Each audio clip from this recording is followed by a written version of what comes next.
اعوذ باللہ من الشیطان الرجیم بسم اللہ الرحمن الرحیم الم تر کیف فعل ربک باصحاب الفیل الم یجعل کیدہم فی تضلیل وارسل علیہم طیرا ابابیل ترمیہم بحجارۃ من سجیل فجعلہم کعصف مأکول۔ بسم اللہ الرحمن الرحیم لإیلاف قریش ایلافہم رحلۃ الشتاء والصیف فلیعبدوا رب هذا البیت الذی اطعمہم من جوع وآمنہم من خوف۔ یہ دو صورتیں ہیں، سورہ فیل اور سورہ قریش۔ سورۃ الفیل میں یعنی الم تر کیف کی صورت میں اللہ تبارک و تعالی نے اپنے ایک انعام کی یاد دہانی کرائی ہے، اور انعام کیا ہے؟ وہ واقعہ فیل ہے۔ فیل کہتے ہیں عربی میں ہاتھی کو۔ فیل کس کو کہتے ہیں؟ ہاتھی کو۔ اور اسی کو فارسی میں کہتے ہیں پیل، ہے نا، پا سے پیل، اور عربی میں کہتے ہیں فیل۔ چونکہ عربی میں پا کا استعمال نہیں ہوتا، پا جو حرف ہے وہ فارسی کا ہے، اور ہاتھی کا جو چلانے والا ہوتا ہے اس کو کہتے ہیں پیل بان، ہے نا، فارسی میں، اردو میں۔ تو فیل یعنی ہاتھی کا واقعہ اس میں اللہ تبارک و تعالیٰ نے اس صورت میں بیان کیا اور اپنی قدرت کا مظاہرہ کیا، اپنی قدرت کی یاد دہانی کرائی مسلمانوں کو، اہل مکہ کو۔ واقعہ کیا تھا وہ پہلے سن لیتے ہیں کہ یمن کا ایک بادشاہ تھا ابرہہ نام کا۔ کس نام کا؟ ابرہہ نام تھا اس کا۔ تو اس نے دیکھا کہ لوگ بہت زیادہ عرب کی طرف جاتے ہیں، مکے کی طرف جاتے ہیں، اور مکے میں جو کعبۃ اللہ شریف ہے، بیت اللہ جس کی طرف ہم لوگ رخ کر کے نماز پڑھتے ہیں، وہاں جا کر لوگ طواف کرتے ہیں، حج کرتے ہیں۔ یہ نبی پاک صلی اللہ علیہ وسلم کی بعثت سے پہلے بھی لوگ وہاں جایا کرتے تھے، عقیدت لوگوں کی جڑی ہوئی تھی مکہ مکرمہ سے۔ یہ الگ بات کہ وہاں کے لوگوں نے بت پرستی شروع کر دی تھی، مکہ کے اندر بھی یعنی کہ خانہ کعبہ کے اندر بھی بت رکھ دیے تھے، یہ الگ بات ہے۔ لیکن اس سب کے باوجود شرک بھی تھا، اس کے باوجود اس خانہ خدا سے لوگوں کی عقیدتیں جڑی ہوئی تھیں، اور مشرکین اس طرح کے تھے کہ وہ اللہ کو بھی مانتے تھے، یہ بھی جانتے تھے کہ ایک اللہ ہے، لیکن اس کے ساتھ ساتھ بتوں کی بھی پوجا کیا کرتے تھے۔ یعنی توحید نہیں رہی تھی، توحید باقی نہیں تھی۔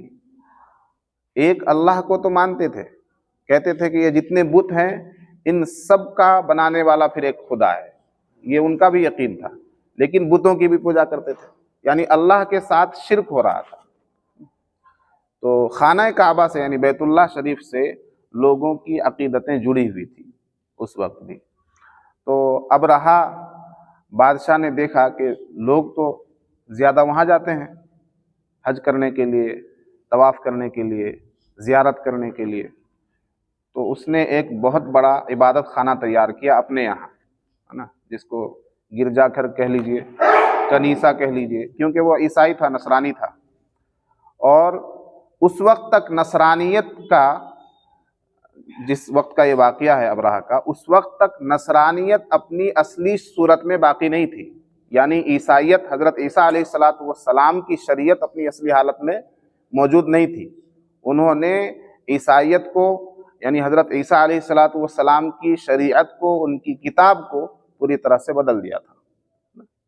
اپنی من مانی وہ لوگ کرنے لگے تھے، اپنے طور پر دین پر چل رہے تھے بس، یعنی وہی شرک اور بت پرستی ان میں بھی آ گئی تھی۔ تو ابرہہ نے ایک بہت بڑا ایک عبادت خانہ تیار کیا، بہت خوبصورت، اور پورے چاروں طرف اعلان کروا دیا کہ لوگ اب یہاں آیا کریں طواف کرنے کے لیے، زیارت کرنے کے لیے۔ چونکہ لوگوں کی، اور خاص کر عربوں کی، اور خاص کر مکے والوں کی، اور ان میں بھی قریش کی جو عقیدت تھی وہ خانہ کعبہ سے تھی، بیت اللہ سے تھی، اور قریش چونکہ متولی بھی تھے، بیت اللہ شریف کے متولی کون تھے؟ قریش تھے، یعنی نبی پاک صلی اللہ علیہ وسلم کا جو خاندان ہے۔ تو ہوا کیا کہ روایتوں میں آتا ہے کہ ایک شخص نے، عربوں میں سے ایک آدمی نے جا کر اس کنیسہ میں جو عبادت خانہ تیار کیا تھا، کس نے؟ ابرہہ نے، وہاں جا کر اس نے گندگی مچا دی، اور بعض روایتوں میں آتا ہے کہ وہاں جا کر قضاء حاجت کر لیا اس نے رات میں۔ تو دن میں پتہ چلا ابرہہ کو، تو اسے غصہ آیا، معلوم کروایا بھائی کن لوگوں کا یہ کام ہے، یہ حرکت کن لوگوں کی ہے۔ تو ابرہہ نے اس وقت قسم کھائی کہ میں اس خانہ کعبہ کو، بیت اللہ کو ڈھا دوں گا، گرا دوں گا، اس کی اینٹ سے اینٹ بجا دوں گا۔ یہ ابرہہ نے قسم کھائی، اور پھر وہ وہاں سے اپنا لشکر لے کر چلا، اپنے یہاں سے بہت بڑا ایک لشکر لے کر وہ چلا، کس نیت سے؟ کہ بیت اللہ کو میں گرا دوں گا، خانہ کعبہ کو ڈھا دوں گا۔ اچھا، خانہ کعبہ کی تاریخ کیا ہے؟ خانہ کعبہ یہ حضرت آدم علیہ السلام کے دور سے ہے۔ سب سے پہلے اس کی تعمیر حضرت آدم علیہ السلام نے کی، پھر اس کے بعد اس کی تعمیر حضرت ابراہیم علیہ السلام نے کی، یعنی بعض مختلف نبیوں نے اس کی اثر نو تعمیر کی، اس اللہ کے گھر کی، بیت اللہ کی، مختلف نہیں، لیکن یہ خانہ کعبہ اللہ کا گھر بالکل شروع سے ہے اور اسی جگہ پر ہے۔ پھر نبی پاک صلی اللہ علیہ وسلم نے بھی جب ایک دیوار اس کی گر گئی تھی تو اس میں حجر اسود رکھنے کا جب موقع آیا تو نبی پاک صلی اللہ علیہ وسلم پر ہی اتفاق ہوا تمام لوگوں کا، تمام قبیلوں کا، کہ آپ جو ہے جو فیصلہ کریں گے وہ ہوگا۔ تو آپ نے چادر میں اینٹ لے جا کر وہاں پر رکھ دی تھی۔ تو اس کی تاریخ یہ ہے کہ شروع سے ہے خانہ کعبہ، اور یہ اللہ کا خاص گھر ہے۔ اور روایتوں میں آتا ہے کہ خانہ کعبہ جس طرح زمین پر ہے، اسی طرح ہر آسمان پر ایک خانہ کعبہ ہے، اسی طرح ہر آسمان پر ایک بیت اللہ ہے۔ پہلے آسمان پر بالکل خانہ کعبہ کی سیدھ میں ایک اللہ کا گھر ہے، دوسرے آسمان پر اسی طرح پھر ایک اللہ کا گھر ہے، تیسرے آسمان پر پھر اسی طرح ایک اللہ کا گھر ہے، یہاں تک کہ عرش تک اللہ تعالیٰ کا گھر ہے ہر آسمان پر۔ آخری آسمان پر جو اللہ کا گھر ہے بیت اللہ، اس کا نام ہے بیت المعمور۔ کیا نام ہے اس کا؟ بیت المعمور۔ تو یہ اللہ کے گھر کی تاریخ ہے بیت اللہ کی۔ تو ابرہہ اس کو کیا کرنے کے لیے آ رہا ہے؟ توڑنے کے لیے، گرانے کے لیے۔ تو اس نے جو ہے راستے میں بہت سے لوگوں کی چونکہ عقیدتیں جڑی ہوئی، تو راستے میں کچھ قبیلوں نے چاہا کہ ابرہہ کو روکا جائے۔ لشکر تو اس کا بہت بڑا تھا، تو اس کو روکنے کی کچھ قبیلوں نے کوشش کی اپنے طور پر کہ ہماری بستی میں آئے گا تو ہم اس کے ساتھ جنگ لڑیں گے، لیکن کوئی سکا نہیں اس سے نا، کیونکہ اللہ کو کچھ اور ہی منظور تھا۔ کچھ قبیلوں نے اس کے ساتھ دو ہاتھ کیے، لیکن وہ ابرہہ نے سب کو شکست دے دی، اور وہ اسی طرح فتح یاب ہوتا ہوا آگے چلتا چلا گیا۔ طائف سے جب وہ آگے بڑھا، طائف کا جو مقام ہے، طائف سے جب وہ آگے بڑھا تو اس نے طائف سے ایک آدمی لے لیا راستہ دکھانے کے لیے، اور جب وہ مکے کے قریب پہنچا تو اس نے جناب عبد المطلب، نبی پاک صلی اللہ علیہ وسلم کے دادا، آپ کے 200 اونٹ پر اس نے قبضہ کر لیا۔ اونٹ چر رہے تھے جس طرح سے چرتے ہیں، اس نے 200 اونٹ پر قبضہ کر لیا، اور ان تمام اونٹوں کو اپنی تحویل میں لے لیا، اور ایک آدمی کو بھیجا کہ جاؤ قریش کا اور مکے کا جو سردار ہو اس کو بلا کر لاؤ۔ سردار اس وقت کون تھے؟ جناب عبد المطلب ہی سردار تھے قریش کے اور مکے کے، اور کعبے کے متولی بھی تھے۔ تو ان کو بلا کر لایا گیا کہ ایک لشکر آیا ہوا ہے اور وہ بیت اللہ پر حملہ کرنا چاہتا ہے، آپ کو بلایا ہے اس نے۔ عبد المطلب جو تھے نبی پاک صلی اللہ علیہ وسلم کے دادا، وہ بڑے ڈیل ڈول والے تھے، اور ان کی جسامت، ان کی خوبصورتی، ان کا حسن و جمال بالکل علیحدہ تھا، جیسا کہ سردار کو ہونا چاہیے اس طرح سے وہ تھے۔ تو ابرہہ ان کو دیکھ کر تھوڑا متاثر بھی ہوا کہ بھئی یہ تو بڑی شان شوکت والا آدمی معلوم ہوتا ہے۔ تو ابرہہ اتر کر اپنی سواری سے نیچے آیا، اس نے استقبال کیا عبد المطلب کا، اور کہا اپنے ترجمان کے ذریعے کہ معلوم کرو کہ یہ کیوں آئے ہیں اور کیا چاہتے ہیں، ان سے کہو کہ ہم تو کعبے پر، بیت اللہ پر حملہ کرنے کے لیے آئے ہیں، تو تم کیا چاہتے ہو؟ عبد المطلب نے کہا میں کچھ نہیں چاہتا ہوں، میرے جو 200 اونٹ تم نے لے رکھے ہیں، قبضہ کر رکھا ہے، وہ 200 اونٹ مجھے دے دو، میں یہی چاہتا ہوں۔ ابرہہ نے کہا کہ بھئی ہم تو بہت شان و شوکت والا اور بہت آپ کو سمجھدار سمجھ رہے تھے، لیکن آپ صرف اونٹ کے لیے آ رہے ہیں، آپ کو کعبہ کی بیت اللہ کی کوئی فکر نہیں ہے. تو اس وقت ایک جو ہے تاریخی جواب دیا تھا عبد المطلب نے کہ دیکھو میں اونٹ کا مالک ہوں, ہاں میں اونٹ کا مالک ہوں تو اس لیے میں اونٹ کا مطالبہ کر رہا ہوں. بیت اللہ کا جو مالک ہے, جس کا وہ گھر ہے, وہ مالک خود جان لے گا, وہ نمٹ لے گا تم سے. ہمارے پاس نہ اتنی طاقت ہے نہ اتنی سکت ہے کہ تمہارے اتنے بڑے لاؤ لشکر کے ساتھ ہم لڑ سکیں, جنگ کر سکیں. تو جو اس گھر کا مالک ہے وہ خود سمجھ لے گا تم سے. میں تو اونٹ کا مالک ہوں, مجھے اونٹ دے دیا جائے. ٹھیک ہے, وہ اپنا اونٹ لے کر واپس آ گئے.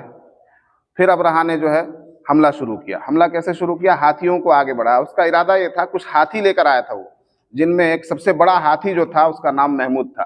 ٹھیک ہے, 10-12 ہاتھی لے کر وہ وہیں سے چلا تھا یمن سے. اس کا ارادہ یہ تھا کہ کعبے کی دیواروں پر اور اس کے دروازوں پر زنجیر باندھ کر ہاتھی سے کھنچوا دیا جائے گا, اس طرح سے ساری دیواریں ٹوٹ جائیں گی. تو جب وہ ہاتھیوں کو آگے بڑھانے لگا تو عرب کے ایک شخص نے محمود نامی ہاتھی کے کان میں کچھ کہہ دیا. کیا کہا کہ دیکھو تم اگر اپنی جان کی امان چاہتے ہو تو یہ اللہ کا گھر ہے, کعبۃ اللہ ہے, بیت اللہ ہے, اس سے دور ہی رہو تو تمہارے لیے اچھا ہوگا. بس وہ محمود نامی ہاتھی جو تھا وہ بیٹھ گیا اور آگے چلنے کا اس نے نام نہیں لیا. اس کو کوڑے برسائے گئے, اس کو پیٹا گیا, اس کو جس طرح سے بھی ہاتھی کو قابو میں کیا جا سکتا ہے ہر ممکن کوشش کی گئی, لیکن ہاتھی آگے بڑھنے کا نام نہیں لیا.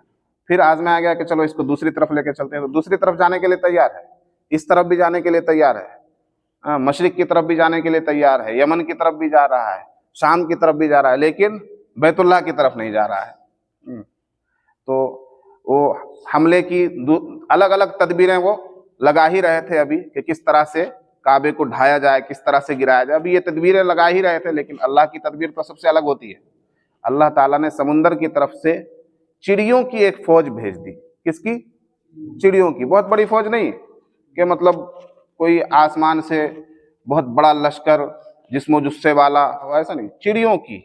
اور روایتوں میں آتا ہے کہ وہ جو چڑیے تھے کبوتر سے بھی چھوٹے تھے, ہے نا, کبوتر سے بھی چھوٹے تھے. ان چڑیوں کا ایک لشکر آیا سمندر کی طرف سے, اور ہر پرندے کی چونچ میں اور دونوں پنجوں میں ایک ایک کنکری تھی. ٹھیک ہے, 3 کنکری ہر ایک پرندہ لیے ہوئے تھا. پرندوں کا ایک جھنڈ آیا سمندر کی طرف سے, اور اس نے ابرہا کے لشکر کے اوپر آ کر اس کے لشکر پر کنکریاں برسا دی. ٹھیک ہے, ہر پرندے کے پاس کتنی کنکریاں تھی؟ 3 کنکریاں تھی. اور کنکریاں بھی کون سی؟ مٹی سے جو سخت کی بھی کنکری ہوتی ہے نا, مٹی کو سکھا کر جو گولی بنائی جاتی ہے اس طرح کی کنکری. لیکن اس کی تاثیر اتنی زبردست تھی کہ جس کے اوپر وہ کنکری پڑ گئی تو اس کے سر سے چھید کرتے ہوئے پھر ہاتھی میں چھید کرتے ہوئے نیچے چلی جاتی تھی وہ کنکری, اور اس کے پورے بدن کو تہس نہس کر دیتی تھی جس کے اوپر وہ کنکری گر گئی. یعنی کہ آج کے ٹائم میں کسی بھی ہتھیار اور کسی بھی رائفل اور کسی بھی بندوق سے نکلی ہوئی گولی اتنی تیزی سے نہیں حملہ کر سکتی ہے جتنی تیزی سے حملہ اس کنکری نے کیا تھا. سمجھ میں آئی بات؟ تو یہ ابرہا کے لشکر پر ان پرندوں نے, اللہ کی طرف سے بھیجے ہوئے پرندوں نے حملہ کیا, اور ابرہا کا پورا لشکر تباہ و برباد ہو گیا. لوگ بھاگنے لگے, تتر بتر ہونے لگے. اور یہ جو ابرہا تھا ان کا سردار لشکر کا, یہ بھی لوٹ کر بھاگنے کی کوشش کی اس نے کی, لیکن اللہ تعالیٰ نے اس کو اور بھی زیادہ عبرتناک موت دی. یعنی یہ گلتا سڑتا اپنے وہاں یمن تک گیا اور وہاں جا کر اس کی موت آئی. تو یہ اللہ تعالیٰ نے کعبے کی حفاظت کی اس طرح سے, بیت اللہ کی حفاظت کی. چونکہ بیت اللہ کے متولی کون لوگ تھے؟ قریش تھے, اہل مکہ تھے. تو اہل مکہ کو اب اللہ تبارک و تعالیٰ اپنی اس قدرت کو یاد دلا کر غیرت دلا رہے ہیں, غیرت دلا رہے ہیں کہ دیکھو تمہاری جو بھی عزت ہے, جو بھی تمہاری شان و شوکت ہے, جو بھی تمہارا رتبہ ہے, وہ اس کعبے کی وجہ سے ہے. اور اس کعبے کی حفاظت کرنے والے کون ہیں؟ اللہ تبارک و تعالیٰ ہے نا. اسی کے ساتھ جو ملی ہوئی صورت ہے, اللہ تبارک و تعالیٰ نے اس صورت میں فرمایا فَلْيَعْبُدُوا رَبَّ هَذَا الْبَيْتِ. تو ان لوگوں کو چاہیے, قریش کو چاہیے, اہل مکہ کو چاہیے, عربوں کو چاہیے کہ اس گھر کے رب کی عبادت کریں. فَلْيَعْبُدُوا رَبَّ هَذَا الْبَيْتِ. اس گھر کا جو رب ہے, جو اس گھر کا پروردگار ہے, جو اس گھر کا محافظ ہے, یعنی ایک اللہ, اس کی عبادت کریں. کیوں؟ عربوں کو اور خاص کر قریش کو اور خاص کر مکے والوں کو جو کچھ بھی عزت ملی ہوئی ہے وہ اسی کعبے کی وجہ سے ملی ہوئی، وہ اسی بیت اللہ کی وجہ سے ملی ہوئی ہے۔ تو اگلی صورت میں اللہ تبارک و تعالیٰ نے اس انعام کو اور بڑھاتے ہوئے ارشاد فرمایا لإیلاف قریش، کہ قریش کی جو رغبت ہے، قریش کی جو عقیدت اور محبت ہے، کس چیز سے؟ ایلافہم رحلۃ الشتاء والصیف، سردی کے موسم میں سفر کرنے سے اور گرمی کے موسم میں سفر کرنے سے۔ رحلتن کہتے ہیں سفر کو، رحلۃ الشتاء سردی کا سفر اور رحلۃ الصیف گرمی کا سفر۔ قریش اور اہل مکہ دو سفر کیا کرتے تھے تجارت کے، ہے نا، تجارت بزنس پرپس سے دو سفر کیا کرتے تھے سال میں، ایک گرمی میں سفر کرتے تھے اور ایک سردی میں سفر کیا کرتے تھے۔ سردی میں سفر کیا کرتے تھے یمن کی طرف اور گرمی میں سفر کیا کرتے تھے شام یعنی سیریا کی طرف، ہے نا۔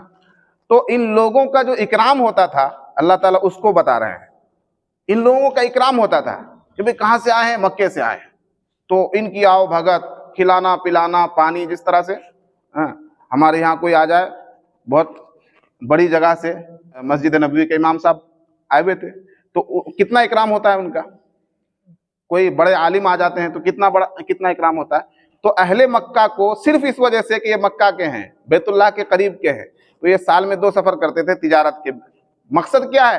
پیسہ کمانا، بزنس پرپس سے سفر کر رہے ہیں، لیکن صرف اس وجہ سے کہ یہ اللہ کے گھر کے قریبی لوگ ہیں تو ان کی عزت ہوا کرتی تھی، اور کوئی ان کو لوٹتا نہیں تھا۔ لوٹ کھسوٹ کا زمانہ ہے، یعنی وہ زمانہ ایسا زمانہ ہے، اگر آپ تاریخ پڑھیں گے، ہسٹری پڑھیں گے، تو کوئی قافلہ محفوظ نہیں ہے، جو قافلہ جو لشکر جدھر جاتا ہے ادھر لوٹ پٹ کے آ جاتا ہے، لوٹ پاٹ کا زمانہ ہے، ہر وقت خوف کا عالم ہے اور بھوک مری ہے۔ لیکن اس کے باوجود یہ کھا رہے ہیں، پی رہے ہیں، ان کا لشکر چاہے کم افراد پر مشتمل ہو چاہے زیادہ لوگ ہوں ان کے لشکر کے ساتھ، کوئی ان کو لوٹنے والا نہیں ہے، کوئی ان کو کچھ کہنے والا نہیں ہے، کوئی ٹچ کرنے والا نہیں ہے۔ کس وجہ سے؟ مکے کی وجہ سے، ہے نا، اللہ کے گھر کی وجہ سے۔ تو یہ اللہ کا انعام ہے۔ تو اللہ تعالیٰ فرما رہا ہے کہ جب میرے گھر کی وجہ سے تمہیں اتنی عزت ملی ہوئی ہے، تمہیں اتنا رتبہ ملا ہوا ہے، تمہیں اتنا اکرام مل رہا ہے، تو اس گھر کا مالک کون ہو؟ میں ہوں نا، اللہ ہی اس گھر کا مالک ہے نا، اللہ ہی اس گھر کا پروردگار ہے، تو اس پروردگار کی عبادت کرو۔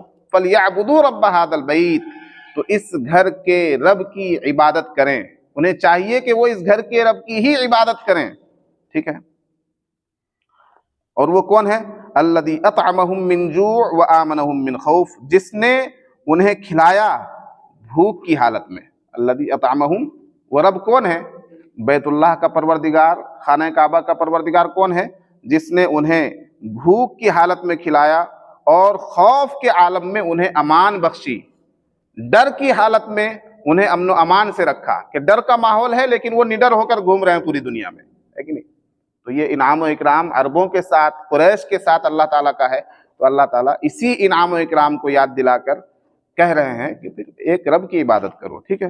اب دیکھیے ترجمہ دیکھ لیتے ہیں۔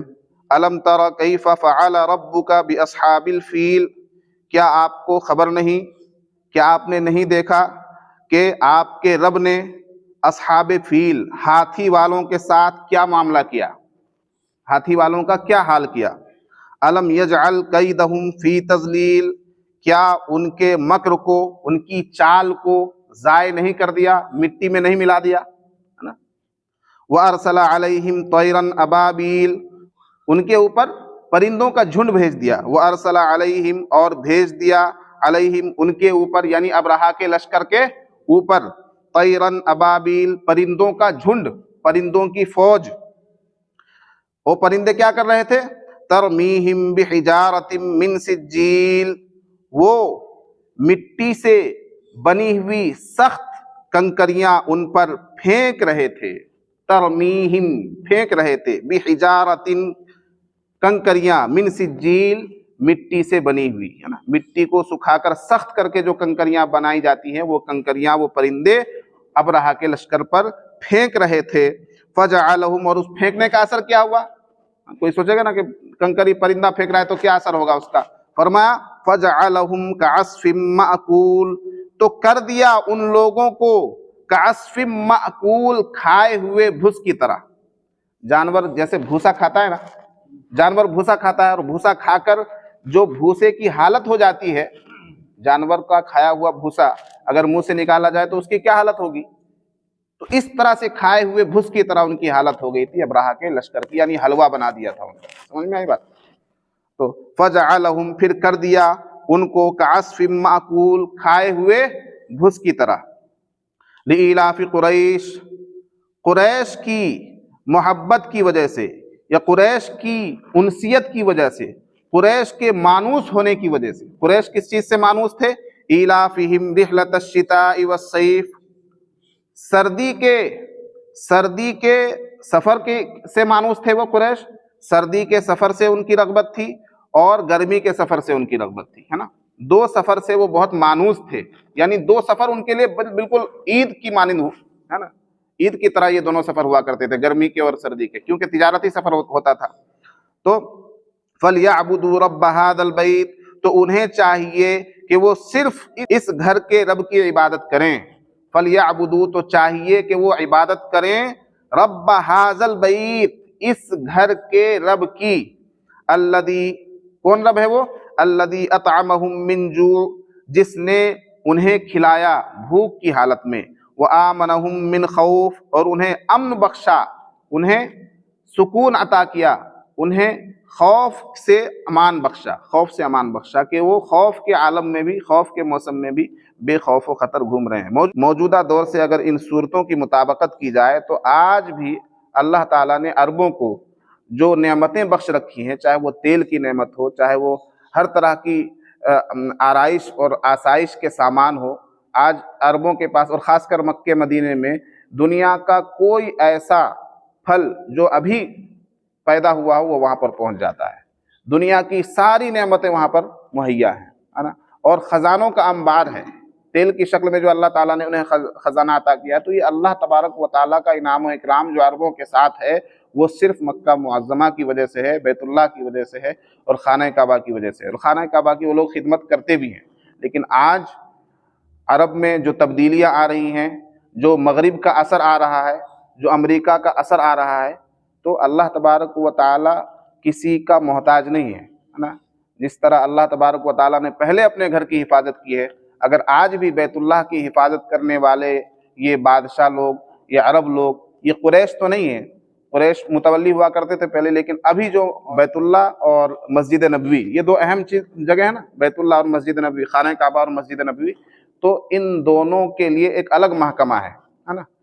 سعودی گورنمنٹ نے ایک الگ محکمہ بنا رکھا ہے، تو اس محکمے کی نگرانی میں ان دونوں کے انصرام ہوتے ہیں. لیکن حکومت چلا رہی ہے، گویا کہ سارا انتظام و انصرام حکومت کر رہی ہے، اور حکومت آل سعود کی ہے. کس کی ہے؟ آل سعود کی ہے. آل سعود کے جو پہلے جتنے بھی حکمران ہوئے، بادشاہ ہوئے، ان میں بہت بڑے بڑے متقی اور پرہیزگار لوگ ہوئے. لیکن موجودہ دور میں جن لوگوں کے ہاتھ میں حکومت ہے، ان کے پاس تقویٰ نام کی کوئی چیز باقی نہیں رہی ہے، ایسا معلوم ہوتا ہے. تو اگر ان لوگوں نے اللہ کے گھر کی اس طرح حفاظت نہیں کی جیسا کہ کی جانی چاہیے، اور اللہ کی اس مقدس سرزمین کو ان لوگوں نے بگاڑنے کی کوشش کی، اس میں شراب عام کر دیا، اس میں فحاشی عام کر دی، وہاں بے حیائی اگر عام ہو گئی، تو اللہ تبارک و تعالیٰ پھر ان کو بھی ہٹا دے گا. اللہ تعالیٰ ان کی جگہ کسی اور ان سے اچھے لوگوں کو لے کر آ جائے گا، لیکن اللہ کے گھر کی حفاظت ہوتی رہے گی انشاءاللہ. ٹھیک ہے، تو یہ موجودہ دور سے مطابقت ہو رہی ہے اس صورت کی. سبحان اللہ وبحمدہ، سبحانک اللہم وبحمدک، ونشہد ان لا الہ الا انت، نستغفرک ونتوب الیک. سبحان ربک رب العزة عما یصفون، وسلام علی المرسلین، والحمد للہ رب العالمین.